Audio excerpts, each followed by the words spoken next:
we have the incredible opportunity and honor to be a part of a massive day for a future GOAT in my eyes. Now, I've had a chance to understand who this man is for a long time, because obviously he is the son of not only West Virginia legend, but football legend Chris Henry.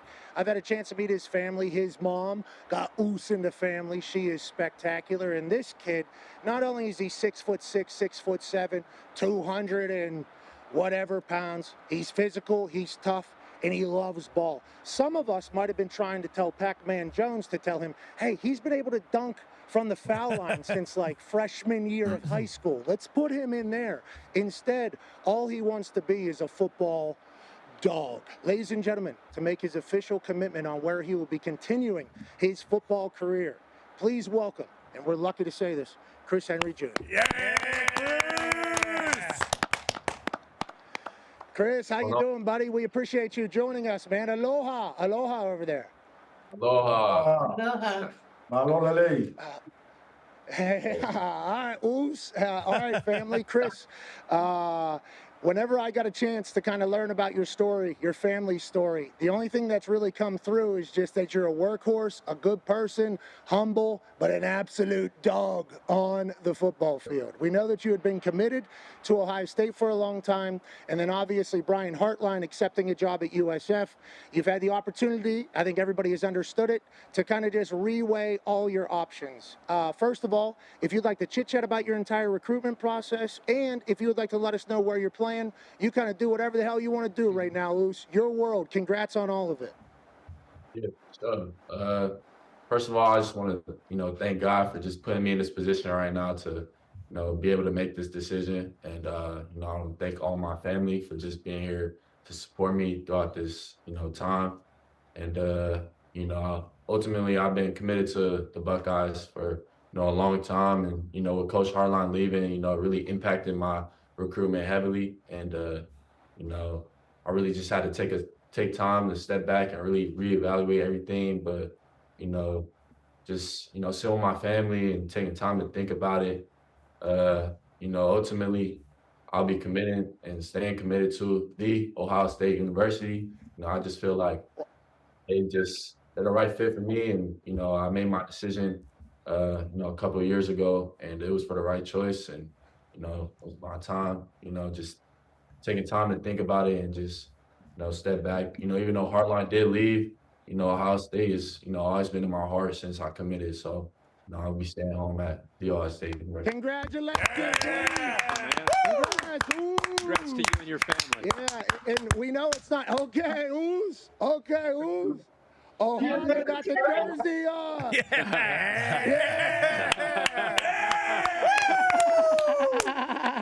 That's great. Okay. Obviously, a large portion of your life, you grew up in the state of Ohio. Then you go over to Mater Dei. How excited it seems everybody is to head back over to the state of Ohio. I can't wait to watch you over there. Congrats on this decision, and tell everybody we say what's up and congrats over there. Will you please? Appreciate it. Man, ladies and gentlemen. Yes, please, Chris, Kirk. it's Kirk. I just want to congratulate you. I know this was not an easy decision for you. When Brian Hartline left, and there are a lot of people who are probably recruiting against Ohio State that are thinking now, hey, they lost Brian Hartline. They're not going to be able to recruit the same receivers as they've done in the past without him. What's your message to that, and why Ryan Day and Ohio State? Why is it the right spot for you when you think about your development and growth of these next 3 to 4 years? Yeah, for me, it was just really being at a place where I feel comfortable at. It was never really about the money. I was getting, tons of offers, like other places, like double the times Ohio. But, ultimately, it was just, for me, it was just a place where I feel comfortable at, being developed and, ultimately, reaching my goals, which is to be a first-round draft pick. So, that's what it was for me. And you got a great quarterback, obviously, to work with. We're seeing Julian Sayin and what he's doing throughout his development as a young guy and maybe make him a run this year to another championship. So just want to say congratulations to you and your family, man. That's a big decision, and I know weight off your back. Hell yeah, congratulations to you and your family and to everybody over there and to OH World, Ohio State. And on that note, a man who is a Ohio State Hall of Famer, A.J. Hawk, would like to say some words and maybe even ask a question to the newest, greatest of all time wide receiver room that the Ohio State Buckeyes have pieced together. Go ahead, AJ. Absolutely, Chris. I played Ohio State a long time ago, actually with Brian Hartline. I was a couple years older than him, but I wanted to say welcome to the family. It's an awesome situation there. I think everyone there obviously already loves you, and they're going to love you even more once you're on campus full time. Welcome to your family as well. But I guess what ultimately led you to this decision, obviously choosing and staying with Ohio State?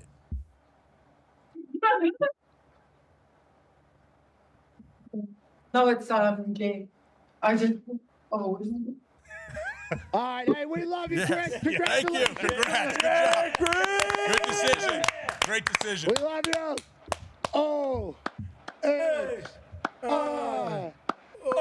we go. Congrats to your Buckeyes. That was big. I didn't really follow, since Brian Hartline left. I didn't really know if he was going to go to who else was in play there? Oregon? USC, Oregon, West Virginia, obviously. You know that. That's a fact. I love that. I love that. Don't you do what you just did. What, you don't think that's real, Kirk? You don't think they're in the running, Kirk? I don't like what he just did right there. West Virginia was in the running, and course. that is because of who his dad father. is, right? Yeah. His dad, legend of West Virginia. So him and Pac-Man, obviously, best friends. Number 15. At West Virginia, yes. And then Pac on the other side. I mean, they were menaces, obviously, on the football field. Maybe the most talent we've ever had on a football And that's team. what West Virginia is going back to. Yeah, we're trying to. Back to we're trying to at least, hard yeah. edge. So there's a chance like Chris Henry Jr. wants to come back, to West Virginia. But I think everybody that knows his family understands what the business opportunities were here because of who he is. Yeah. They were floating some numbers out there on what was being offered to Chris Henry Jr. from some of these schools. And it's like he's got the work ethic, he's got the lineage, he's got the drive, he's got the mentality, and he obviously has the physical traits. His catch radius is like 7 foot something. Chase played him when he was a sophomore, and he was still in Cincinnati, and he was a sophomore.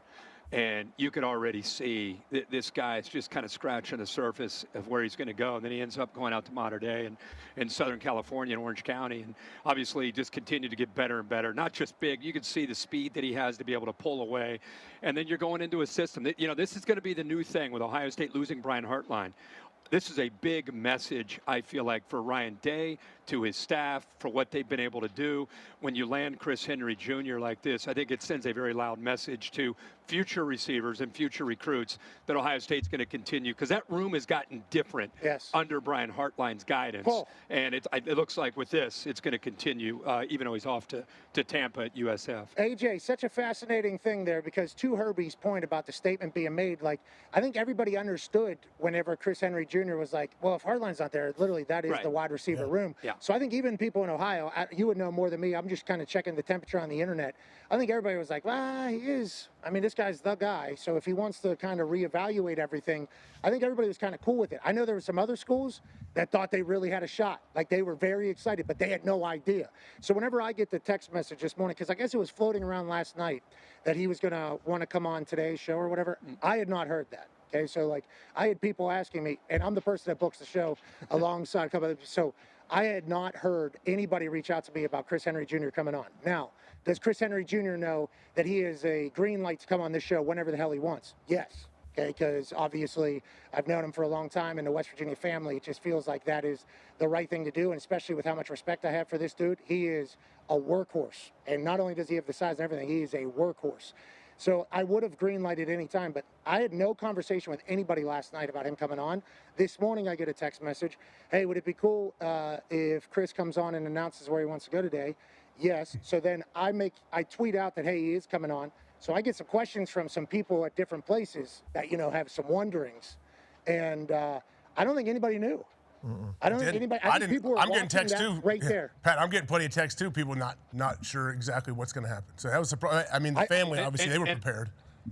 AJ, I think a lot of Ohio State fans. I think that the noise on the internet made everybody just assume now he's going to announce on Pat's show. he's probably going to go to Oregon, or he's going to go maybe to the highest bidder. But man, how about his comments about this wasn't about money? This is about how I feel and I fit at Ohio State. And even though Brian Hartline's not going to be there, I still feel strongly about that. I think that says a lot about Ryan Day. And like I said, I think this isn't just about Chris Henry, AJ. I think this is about a message being sent to other receivers and other recruits down the line about what that room can still be, despite not having Hartline there. That was obviously such a big part of it. Yeah, Con man, we saw that. Con man, I'm sorry, AJ, and anything you want to say about an Ohio State Buckeye, you should definitely say it. So I apologize for stepping on you. But Con man, what I said in the intro there was very real. We know Pac very well, and we know Pac-Man took on the onus of basically raising family whenever Slim passes away. So we've seen this kind of for a long time now. This dude, they thought he was going to grow too much to be able to not be able to play football anymore. They were like, he's going to be forced into playing basketball. If he gets a 6'8", like he's going to have to go play basketball. He's legit 6'5", 6'6", 6'7". So he's like Plax Burress. Yes, yeah. And he's dog. Like he views himself as a dog. Like basketball, guaranteed money. You got to have the right size. He's going to have it. You got to be able to be athletic. He has it. Got to be able to shoot. He was able to do it. I feel like kind of a rude person, but I was telling Pac and telling him anytime I was talking to him, like, bro, we need to work on that. Yeah. Let's go ahead and get that. You're going to be 6'7", bro. No, like, go ahead and do that. Instead, dude loves ball, Connor. Absolutely loves ball and chooses to go Big Ten football into cold. Not that Oregon or USC would be anything different. It is Big Ten football. West Virginia, Big 12 football. He didn't want any pieces of that. I can tell you that. Yeah. But I think this is a big statement also about who Chris Henry Jr. is as a whole. I'm a big fan of this dude, and I'm very happy for him today. Yeah, very, very cool. Sure. And also just watching those highlights, like you said, he's 6'7". You're really not sure how fast he is. Seeing him pull away is asinine. I can't believe that's a real thing. And then you just think about what they're going to be next year. You know, all those other schools are great. The best player across the board, everyone has said, in college football himself is Jeremiah Smith. So now he's going to be on the other side as Jeremiah Smith. He's got probably the runner-up to Mendoza this year in the Heisman voting with Julian Sayin throwing him the ball. Like, when you're thinking about the setup, it's incredible. And also, you know, where he's from. He did grow up in Ohio. I know he finished his high school football in Mater Dei in California, but what Herbie just said, you know, sophomore year of high school, that's not so far away, and that's where he was. He was in Ohio. A large contingent of his family's in Ohio. And when you talk about competing for national championships, yes, all those other schools are in it, kinda. None of them are in it like Ohio State every single year. Ohio State consistently will be in either the Big Ten championship, and if not, they'll be in the playoff. And if they're in the playoff, they're going to make a run. Like, I can't wait for this weekend, you know, just to see the entire game. But seeing Chris Henry Jr. with Jeremiah Smith next year and Julian Sayin will be great.